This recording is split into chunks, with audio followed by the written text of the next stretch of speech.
Paz do Senhor. Meus irmãos, precisamos de uma reforma protestante urgente no século XXI. E alguém vai dizer, irmão Tiago, por que isso, né? Por que precisamos de uma reforma? Nós sabemos, meus irmãos, que na época da reforma protestante, o evangelho estava totalmente corrompido, né? Nós sabemos que o evangelho dos apóstolos ali, que Jesus deixou o Novo Testamento, foi pregado e ali a igreja era perseguida, né? A igreja, os crentes eram jogados nas covas dos leões, queimados em postes, né? Ali nas ruas para iluminar as noites de Roma. Mas, e aí a perseguição foi seguindo, mas a igreja crescia e não tinha como não tinha como barrar a igreja, né? O sangue dos mártires eram como sementes, né, no chão que brotavam e a igreja multiplicava. Enfim, todos conhecem a história, né? Pelo menos todos que são protestantes. Mas enfim, meus irmãos, nós sabemos que no decorrer desse tempo veio Constantino, né? E ali o imperador Constantino ele teve uma ideia brilhante, que foi unificar. Ele falou, bom, já que não podemos vencê-los, né? Então junte-se a eles, não é assim? E alguns estudiosos dizem que ele realmente se converteu ao cristianismo, e outros dizem que ele usou de jogada política. Na minha opinião, ele usou de jogada política, porque se tivesse realmente se convertido, ele não faria o que ele fez na sequência, que é o que? Ele pegou a igreja romana, que já existia a igreja romana, que tinha vários deuses, né? Como adoravam o deus Sol, adoravam a Lua, adoravam os planetas e vários deuses. E ele uniu com o cristianismo, né? Então entrou o paganismo dentro do cristianismo. E aí é que vem datas como Natal, né? Que era uma comemoração do solstício de verão, uma adoração ao sol. Como vem Dia dos Finados, né, que era o culto aos mortos, né? Então foi assim que o nosso calendário se tornou um calendário cheio de datas de comemoração e que são pagãs. Se você estudar, você vai ver que são datas pagãs. Enfim, entrou muita coisa no meio do cristianismo e aí o cristianismo começou a ir para um lado, a se perder, né? A ir para um lado do paganismo, ao ponto que chegou uma época o Papa, né, da época, eu não me lembro qual é o Papa da época, tem que dar uma pesquisadinha aqui, de cabeça agora eu não me lembro. E ali eles tinham um costume eles adquiriram um costume, uma forma de arrecadar dinheiro, da igreja ganhar bens. Então eles tinham aquela doutrina do purgatório, né, que quando a alma vai, ela fica ali no purgatório. E eles diziam que o Papa tinha poder para tirar a alma do purgatório e mandar para o céu. Quer dizer, e aí como que ele fazia isso? Através de uma carta, né? Ele escrevia uma carta chamada Carta de Indulgências, né? E que não era barato, tá, irmão? Também não era de graça. E ele escrevia essa carta, então as famílias que tinham dinheiro e queriam tirar os seus entes queridos do purgatório, eles tinham que pagar. Então eles pagavam preços altíssimos, em ouro, em prata, né? Ali no dinheiro da época. E eles pagavam ali, o Papa fazia uma carta, eu autorizo a alma de não sei quem, babá, sair do purgatório e ir para os céus, né? Olha que absurdo, meus irmãos, né? Totalmente fora das escrituras. E ele dizia que tinha esse poder. A Igreja Católica dizia que o Papa tinha esse poder. Então o que acontecia? Essa foi uma das formas que a Igreja Católica se tornou tão milionária assim, tão rica, né? Vendendo cartas de indulgência. As famílias que tinham dinheiro pagavam, era um dinheiro alto, e o Papa lá escrevia a carta em punho lá, dizendo que o cara podia ir para o céu. Enfim, Lutero vendo essa palhaçada, essa mentira terrível, até porque como é que ia ficar os pobres, né? Coitados dos pobres, ia ficar queimando eternamente os pobres lá, presos no purgatório, sei lá, e num lugar de, né, sofrimento ali. Enfim, um lugar intermediário mais diferente, né, do Hades, né? Enfim, então os pobres, como é que ia fazer com os pobres, né? Os pobres estavam perdidos. Mas Lutero, que gostava de ler Bíblia, né? Lutero conhecia a Bíblia e Lutero fez vários questionamentos, né? E pregou lá na porta da igreja com mais de 90 questionamentos que estavam fora da Bíblia. E um dos questionamentos, um dos primeiros questionamentos que Lutero fez foi o seguinte: se o cara tem poder, se o Papa tem poder para fazer isso, para tirar as almas do purgatório e mandar para o céu, por que não faz de graça? Não é assim que está escrito? De graça recebeste, de graça dai. E o amor ao próximo, como é que fica? Né? Então quer dizer, se ele tem esse poder, então fizesse de graça.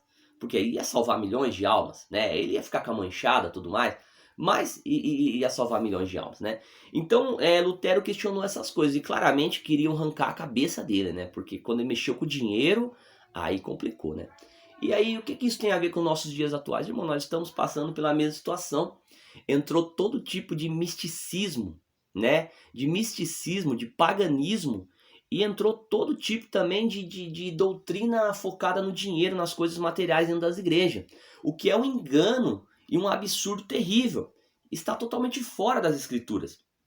Então, meus irmãos, nós vemos que o que? Hoje o evangelho é o evangelho da prosperidade, um evangelho focado na terra, focado em coisas materiais, em bens materiais, que não pode salvar, são inúteis para salvar. Porque você veio nu e vai voltar sem nada. Isso é Bíblia, né? Salomão, o homem mais sábio da sua época, ele disse, porque nu viemos e nada podemos levar. Quer dizer, você não vai poder levar nada dessa terra, né? Por esses dias aí, eu vi um vídeo aí desse cantor de funk aí que partiu, infelizmente, não desejamos a morte de ninguém. Mais uma alma que parte, infelizmente. Né? Não sou juiz para julgar para onde ele foi, né? Não sei se ele teve momentos, se ele teve tempo de se arrepender dos pecados, mas, né? Só Deus sabe. Mas a questão não é essa, a questão é que eu vi um vídeo dele se gabando, porque eu tenho 8 carros na garagem, que eu tenho isso, que eu tenho aquilo, eu sou o cara, e agora, né? Morreu e ficou tudo aí, né, meus irmãos? Não levou nem a chave, nem nada, e mesmo se levasse, não ia poder levar, mesmo que colocasse no caixão, não ia poder levar, né? Porque pra onde a alma vai, você não leva nada, você veio nu, vai voltar sem nada, entendeu? Então tudo é vaidade e aflição de espírito, né? As coisas da terra são vaidade, passageiras, né? Então, assim, não ficam para a eternidade. O que fica para a eternidade é a salvação. Então tem muita coisa que entrou no meio do evangelho, que corrompeu o evangelho, tá? É rosa ungida, é carta para queimar na fogueira de Israel, é amuletos, irmão, é chave ungida, é essas palhaçadas aí, totalmente fora da Bíblia, tá? Que isso foi abolido com Cristo, tá bom? Não precisa mais de rituais, de um monte de coisa, tá? Jesus, né? Você precisa aceitar Jesus, se arrepender dos seus pecados, ele te salva, né, e viver com Cristo, né? Mas entrou todo esse tipo de misticismo, de paganismo, né? Comemorações como nas igrejas, como datas pagãs, né? E como o próprio Natal, né, meus irmãos? Ali, datas que estão comemorando na igreja, aí fazendo cantata de Natal, essas palhaçadas aí, dentro da casa de Deus, colocando luzinha e tudo, né? Que é uma adoração ali do solstício de verão, ali a Nimrod, né? A Baal Tammuz também, né? Enfim, irmãos, então é necessário voltarmos às escrituras, é necessário voltarmos à Bíblia, né? Às escrituras sagradas nos dias dos apóstolos, né? Muitas doutrinas, né, pregadas por Paulo mesmo, foram mudadas, né? Hoje nós vemos aí muitas coisas que a Bíblia não aprova sendo colocada como verdades, né? E muitas coisas que a Bíblia não fala sendo colocada como pecado, né? Então é uma distorção, né? O que não era pecado, o homem colocou agora que é pecado, e o que não podia agora pode. Então virou uma bagunça. Precisamos voltar às escrituras, né? Precisamos realmente de igrejas que tenham uma boa leitura de Bíblia, que conheçam as escrituras, né? E que tirem toda essa bagagem terrível que colocaram aí dentro do evangelho, que não é do evangelho, tá? E precisamos de uma reforma protestante, né? Então fica essa palavra com essa visão, tá?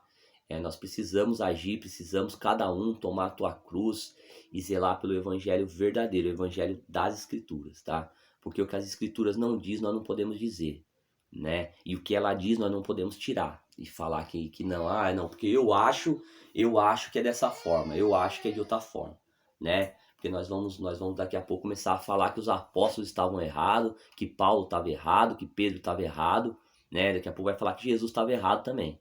Então, quer dizer, é um absurdo, e a gente tem que voltar para as escrituras sagradas, e é o que eu vou lutar por isso, tá? O que eu acredito. Lutero viu que tinha muito erro ali, que tinha entrado muita coisa que não convinha no evangelho, e ele bateu o pé dentro das escrituras e falou, não, tá errado isso daí, tá fora da palavra. E ele teve êxito, sofreu muito, foi perseguido, mas teve vitória, né? E aí surgiu as igrejas protestantes. Da mesma forma hoje, irmão, o evangelho fugiu muito do que Deus quer, tá? É missionária que não faz missão, é evangelista que não evangeliza, entendeu? E estão presos dentro dos templos e as almas estão tudo morrendo lá fora, tá entendendo? E a visão também, né? Hoje a gente julga muito e ajuda pouco, ainda que o evangelho é rígido, a porta é estreita realmente, mas a gente precisa agir, a gente precisa ir atrás das ovelhas perdidas da casa de Deus. Amém? Então são muitos preceitos, se fosse para mim falar aqui, eu ficaria horas aqui explicando um por um, mas eu creio que um resumo. Deus abençoe vocês, a paz do Senhor.